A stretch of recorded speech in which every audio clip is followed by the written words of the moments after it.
In detail, we'll understand that what should be the right approach so that you are able to get the maximum benefit. जो भी area आपको लगता है कि आप जिसमें अच्छे हैं उसको और पॉलिश करके पावरफुल बनाइए। यहाँ तक कि पूरी जर्नी में 1200 QA के क्वेश्चंस हो जाने चाहिए। एक फॉर्मूला नोटबुक और एक वोकैबुलरी नोटबुक आपकी क्रिएटेड होनी चाहिए। कई बार वर्बल एबिलिटी को बच्चे बहुत हल्के में ले लेते हैं। Hi my dear students, I hope you guys are doing well. Welcome to this session. हमारे पास बहुत समय से रिक्वेस्ट आ रही थी कि आपको एक डिटेल्ड प्लान चाहिए।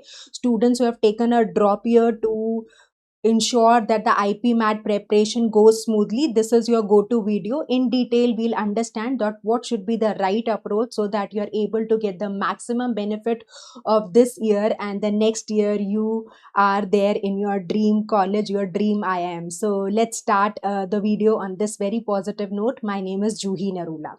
तो देखिए, सबसे इम्पॉर्टेंट पॉइंट इस पूरी प्रेपरेशन जर्नी में ये रहता है कि आपका जो मेंटल स्टेमिना, स्ट्रेंथ है, माइंडसेट है, वो बहुत पॉजिटिव रहे। क्योंकि आपके बहुत सारे फ्रेंड्स अपने कॉलेजेस में चले गए होंगे, बहुत सारों की लाइफ बिगिन हो चुकी होगी, वो कॉलेज एंजॉय कर रहे होंगे, स्टोरीज डाल रहे होंगे, इंस्टाग्राम पे पोस्ट डाल रहे होंगे। तो कहीं ना कहीं हमें थोड़ा सा प्रेशर ज़्यादा फील होने लग जाता है। तो उस प्रेशर को दरकिनार करते हुए आप जितना इत्मीनान से अपनी तैयारी करेंगे और अपना सारा का सारा फोकस अपने एंड गोल पे रखेंगे, उतनी आपकी स्मूथ प्रेपरेशन होगी। अननेसेसरीली कंपैरिजन से दूर रहें और अपने डिसीजन पे भरोसा करते हुए आगे बढ़ें। तो सबसे पहले हम बात करते हैं कि आपका ओवरऑल कमिटमेंट क्या रहना चाहिए। सो आपको दिन के 5 से 6 घंटे तो इन्वेस्ट करने ही हैं, जो आप कर पाएंगे। और उसके अलावा आपको अगर वीकली कमिटमेंट की बात करूं तो 35 से 40 घंटे का होना चाहिए। ज़्यादा दे पाते हैं अच्छी बात है, बट कहीं भी खुद को ओवर बर्डन नहीं करना। 35 से 40 फुल लेंथ मॉक्स आपकी पूरी प्रेपरेशन का हिस्सा रहने चाहिए, और 2 बार आपको पूरा का पूरा सिलेबस रिवाइज कर लेना है। क्योंकि आपके पास एक ड्रॉप ईयर है, आपके पास ज़्यादा समय है, ये एडिड एडवांटेज की तरह काम करना चाहिए as compare to the students who are preparing for IP MAT exam along with the 12th standard, right. तो अगर आपके पास समय की एडिड एडवांटेज है, you should be able to utilize it in the maximum way. बाकी एक बार आप क्वांटिटेटिव एप्टीट्यूड और वर्बल एबिलिटी का पूरा सिलेबस इत्मीनान से समझिए, पिछले 5 साल के प्रीवियस ईयर क्वेश्चंस देखिए और आइडेंटिफाई करिए कि आपके स्ट्रेंथ्स, वीकनेसेस कौन से हैं। जो भी एरिया आपको लगता है कि आप जिसमें अच्छे हैं उसको और पॉलिश करके पावरफुल बनाइए। जिस एरिया में आपको लगता है कि कमजोरी है, वीक एरियाज है, उसका थरो रिविजन करिए, ताकि आप एग्जाम तक हर तरीके के क्वेश्चन को डील करने के लिए रेडी हो। इस पूरी प्रेपरेशन में कोई भी टॉपिक को आपको छोड़ना नहीं है और कोई भी टॉपिक आपका वीक एरिया नहीं रहना चाहिए। इसका आप अच्छे से ध्यान रखें। Now further if we proceed, तो जो हमारा पहला फेज ऑफ प्रेपरेशन होगा वो होगा अगस्त से लेकर अक्टूबर तक। इस पूरे टाइम में हमें एक सॉलिड फाउंडेशन पे काम करने की ज़रूरत है। जितनी सॉलिड आपकी फाउंडेशन होगी, जितने स्ट्रांग आपके कॉन्सेप्ट्स होंगे, उतना आपके लिए पूरी जर्नी एम्पावरिंग बनेगी और you will be becoming closer to your dream college. तो सबसे पहले अगस्त में QA के इंपॉर्टेंट टॉपिक्स को कवर करिए, जिसमें number system, percentage, profit and loss ratio, average होना चाहिए। वर्बल एबिलिटी में ग्रामर के फंडामेंटल्स को सॉलिड करिए, स्पेशली पार्ट्स ऑफ स्पीच आपको आना चाहिए। रीडिंग का टेम्परामेंट बढ़ना चाहिए।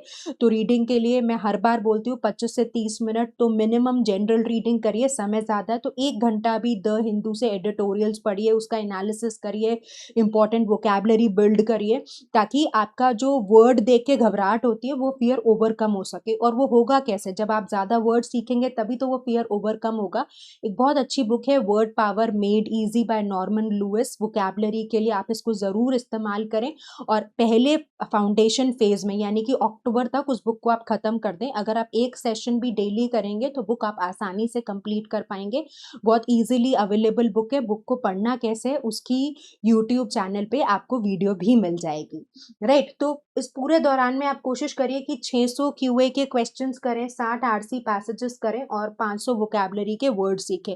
जो आपको अभी ऐसा लग सकता है कि मुश्किल हो रहा है, पर अगर आप एक बार न्यूज़पेपर का आर्टिकल पढ़ते हो तो आपको हर एक आर्टिकल की रीडिंग में लगभग 20 से 25 नए वर्ड्स मिलते हैं।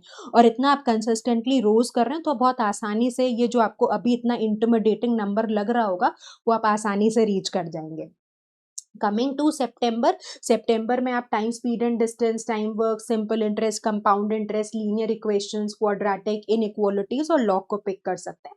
वर्बल एबिलिटी में एक बार अगर आपको ग्रामर की अवेयरनेस हो गई, आपकी फाउंडेशन बिल्ड हो गई, तो आप सेंटेंस करेक्शन के कॉन्सेप्ट जैसे subject verb agreement, parallel structure, modifiers में मूव करिए, idiom and phrases, para completion, fill in the blanks. अब क्योंकि आपकी कुछ वोकैबुलरी बिल्ट है तो स्ट्रैटेजिकली आप इन क्वेश्चंस को सॉल्व कर सकते हैं। सितंबर के महीने में लगभग 700 क्वेश्चंस आपको क्यूए के करने चाहिए। 70 आरसी शुड बी फाइन, और 500 वर्ड का तो आप मंथली टारगेट रखिए ही रखिए। Now coming to the October part, तो यहाँ पे geometry, mensuration, coordinate, set theory और वेन डायग्राम्स के कॉन्सेप्ट्स को स्ट्रॉन्ग करिए। पैराजम्बल्स, आरसीज, इन्फ्रेंस, टोन यानी कि एडवांस आरसी के क्वेश्चंस को पकड़ने की कोशिश करिए।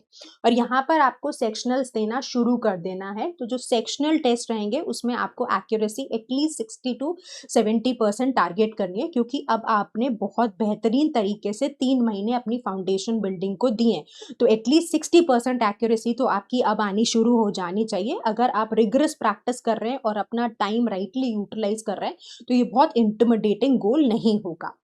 फर्दर अगर हम आगे बढ़ें तो जो हमारा सेकेंड फेज ऑफ प्रेपरेशन है नवंबर से लेकर जनवरी तक, ये एडवांस मास्टरी का। एक बार आपके फंडामेंटल्स क्लियर हो गए तो इस जो आपके कॉन्सेप्ट्स क्लियर हुए हैं इनको एडवांस लेवल के क्वेश्चंस पे अप्लाई करना भी सीखना है। तो क्यूए में आप परमुटेशन, कॉम्बिनेशन, प्रोबेबिलिटी, प्रोग्रेशंस पे जा सकते हो, और बीए में एडवांस आरसीज, वोकैबुलरी रिवीजन और ग्रामर की मिक्स बैक प्रैक्टिस करो। अब आपने इंडिविजुअल लेवल पे कॉन्सेप्ट सीख लिए, फाउंडेशन आपकी क्लियर हो गई है, तो अब आपको मिक्स क्वेश्चंस करने हैं ताकि दिमाग को एक क्वेश्चन से दूसरे क्वेश्चन पे स्विच होना आ जाए। तो यहाँ पर एक सेक्शनल क्यूए का, एक सेक्शनल वीए का और एक मिनी मॉक तो आपको रिगरसली देना ही है। Now coming to the month of December, यहाँ पे mixed arithmetic, mixed algebra, geometry के और कोऑर्डिनेट ज्योमेट्री के क्वेश्चंस करिए, मिक्स बैक क्वेश्चंस करिए। जो मैं आपको समझाना चाह रही हूँ कि your mind should be ready to switch from one question to another. Daily RC drills, parajumbles, critical reasoning और वर्ड यूसेज के क्वेश्चंस करिए, क्योंकि पैराजम्बल्स एक दुखती रग होते हैं, आरसी क्रूशियल बहुत है। तो अगर आप इसको अपने डेली रूटीन में शामिल कर लेंगे तो अल्टीमेटली ये क्वेश्चंस आपके स्कोर मैक्सिमाइजेशन में बहुत इंपॉर्टेंट रोल प्ले करेंगे। यहाँ तक कि पूरी जर्नी में 1200 क्यूए के क्वेश्चंस हो जाने चाहिए और 200 आरसी अब तक आपके ओवरऑल कंप्लीट हो जाने चाहिए। तो अगर आपने सोचिए, खुद सोच के देखिए कि पहले आरसी और जब आप 200 आरसी कर रहे होगे और कंसिस्टेंटली करोगे, एनालाइज करके करोगे, गलती पकड़ के करोगे, गलती पे मेहनत करोगे, तो कितना ड्रास्टिक इंप्रूवमेंट आ जाएगा। 200 दिन तो बहुत होते हैं, 200 पैसेजेस तो बहुत होते हैं मास्टरी के लिए, राइट। जो जनवरी है वो आईपी मैट लेवल की टाइम्ड प्रैक्टिस के लिए, कि अब बिगुल बच चुका है, अब आपको टाइम का प्रेशर हैंडल करना आना चाहिए। तो आपको 2 क्यूए के सेक्शनल्स, 2 वीए के सेक्शनल्स और एक फुल मॉक देना ही देना है। यहाँ पे ध्यान रखिए कि आपको क्यूए के शॉर्ट आंसर्स में फोकस करिए, क्योंकि ये गेम चेंजर सेक्शन हो सकता है अगर आपने राइटली स्ट्रैटेजिकली इस सेक्शन पे मेहनत करी। नाउ जब आपका फेज 3 आता है which is February to March, तो आपके कुछ कुछ स्कोर कन्वर्जन्स इस तरीके से दिखने चाहिए, क्योंकि अभी आपने अपनी जर्नी बिगिन करी है। So we'll not set very high targets, we'll set manageable targets. तो आपका गोल होना चाहिए to convert knowledge into score, which also takes time, because हमें कॉन्सेप्ट तो आ गए, अब हमें टेस्ट टेकिंग स्ट्रैटेजीज को भी स्ट्रॉन्ग करना है। तो फेब्रुवरी में आपको 2 मॉक्स पर वीक देने हैं और मार्च में 3 मॉक्स पर वीक देने हैं। तो मॉक दिया, एनालिसिस किया, मॉक दिया, एनालिसिस किया, मॉक किया, एनालिसिस किया, और एनालिसिस ज़्यादा सबसे ज़्यादा पावरफुल होना चाहिए। और एनालिसिस करने के बाद वीक एरिया जो है उसका रिविजन भी करना है, उस एरिया पे मेहनत भी करनी है, राइट। तो जो March should feel like an exam month. So basically what were the questions you skipped, कौन से क्वेश्चन पे आपने एक्स्ट्रा टाइम दिया, कहीं आपने लॉजिकली क्वेश्चन को ना अप्रोच करके गेस पे काम कर लिया, कोई कंसेप्चुअल मिस्टेक है या वोकैबुलरी गैप है। तो जब जब आप एनालिसिस करेंगे ना, आपको समझ में आएगा कि कौन सा ऐसा एस्पेक्ट है जहाँ पे आपका प्रोग्रेस रुक रहा है, और उस एस्पेक्ट को पकड़ना आगे बढ़ने के लिए जरूरी है, राइट। तो एरर लैग एनालिसिस करना है, वीक टॉपिक का रिविजन करना है, ऐसे ऑप्टिमाइजेशन पे काम करना है। आरसी अंडर प्रेशर, आरसी ऐसे आप तसल्ली से तन्मयता से कर लेंगे, बट अंडर प्रेशर आपकी परफॉर्मेंस 50% पे आ जाती है एक्यूरेसी, राइट। और ग्रामर एक्यूरेसी, इन एस्पेक्ट्स पे मेहनत करनी है, और मेहनत अवेयर होके करनी है ना, कॉन्शियस एफर्ट डालना है फॉर स्कोर इंप्रूवमेंट। तो जो आपका फेज 4 और 5 है अप्रैल में, जब तक कि आपका फाइनल एग्जाम नहीं होता, तो अप्रैल में आपको 3 फुल मार्क्स देने हैं, 2 क्यूए के रिवीजन डेज रखने हैं, 2 वीए के रिवीजन डेज रखने हैं। तो क्यूए का revision order arithmetic, algebra, geometry, permutation, combination, फिर कोऑर्डिनेट्स, फिर लॉग्स और सेट थ्योरी। वीए में RC, grammar, vocab, para jumbles, para completion, idiom and phrases. अगर ये टॉपिक्स आपके मास्टर हो जाते हैं तो आपको कोई नहीं रोक सकता to do extremely well in your IPMAT exam, right. अब यहाँ पर कोई नए टॉपिक सीखने का समय नहीं बचा है, राइट। एक यूए का सेक्शनल दीजिए, एक वीए का सेक्शनल दीजिए, डेली बेसिस पे 30 वोकैबुलरी के वर्ड्स रिवाइज करिए, 10 ग्रामर के क्वेश्चंस करिए, एक आरसी का पैसेज करिए, ताकि जो इंपॉर्टेंट एस्पेक्ट्स है उनको आप रोज कंट्रोल में लाने की कोशिश करें, राइट। एक फॉर्मूला नोटबुक और एक वोकैबुलरी नोटबुक आपकी क्रिएटेड होनी चाहिए before the last minute revision. ये अभी आपका रिजल्ट सेलिब्रेशन हुआ था तो कई हमने पॉडकास्ट लिए और काफी सीनियर्स ने ये सजेशन दिया कि उन्होंने थ्रू आउट एक अच्छी प्रैक्टिस बुक बनाई थी जहाँ पे वो इम्पोर्टेंट नोट्स लिखते थे, फॉर्मूलाज लिखते थे, ट्रिक्स लिखते थे, तो वो चीट शीट की तरह काम किया और रिविजन के टाइम उनको बहुत मदद मिली। तो आप भी इस चीज का ध्यान रखें, लास्ट के 2 महीने में रिविजन शीट बनाएंगे, चीट शीट बनाएंगे तो वो कोई खास आपको बेनिफिट करेगी नहीं। पहले दिन से इस एस्पेक्ट पे फोकस करके रखेंगे तो एग्जाम के जस्ट प्रीवियस 1-2 मंथ्स में आपको बहुत एडवांटेज रहेगा, राइट। और take 3 final mocks in the exact time slot. तो जो भी आपको एक बार एग्जाम डेट आ जाती है तो जो एग्जैक्ट टाइम स्लॉट है उस पर पेपर जरूर दीजिए ताकि मेंटली आपकी बॉडी अलाइन हो सके और फिर वहां पर और कोई चैलेंज आप फेस ना करें। तो आपका एक नॉर्मल दिन में आपको सुबह उठ के वोकैबुलरी और न्यूज़पेपर रीडिंग करनी है, क्यूए के कॉन्सेप्ट लर्निंग करनी है, क्यूए प्रैक्टिस करना है, आरसी प्रैक्टिस, ग्रामर और verbal ability, mix revision, sectional test and analysis. तो this is how a day should look like. अब ये अब आप अगर आपको लगता है कि नॉट अ मॉर्निंग पर्सन, आप 7 बजे नहीं उठ सकते, आप 10 बजे से अपना दिन शुरू कर लीजिए, पर कोशिश करिए कि सारे एस्पेक्ट्स को आप इंटीग्रेट कर सके। और इतना अगर आप टाइम रिगरसली देंगे which is coming out to be 6 hours, not more than that, you will be in a very comfortable position, right. Next is कि संडे का तो एक प्रोटोकॉल रख लीजिए कि मेरे को टेस्ट देना ही देना है विद डिटेल्ड एनालिसिस। तो जितना रिग्रेस एनालिसिस उतना बढ़िया स्कोर इंप्रूवमेंट।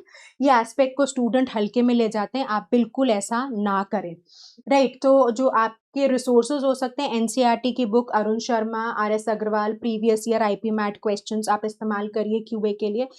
जो हमारी फिजिक्स वाला की 4 सेट ऑफ बुक्स हैं, बहुत टॉप नॉच रिसोर्स है, बहुत बढ़िया क्वेश्चंस है, बढ़िया तरीके से कॉन्सेप्ट्स कवर्ड हैं, आप उनको यूटिलाइज करें। बीए के लिए आप वर्ड पावर मेड इजी मैंने आपको रेकमेंड की है, रेनन मार्टिन के आप एटलीस्ट जो इम्पोर्टेंट पार्ट्स ऑफ स्पीच हैं और मेजर टॉपिक्स में मैं आपको बता देती हूँ, subject verb agreement, pronoun ambiguity, modifiers, parallel structure, tenses, ये 5 टॉपिक्स तो जरूर रेनन मार्टिन हाई स्कूल ग्रामर से करें।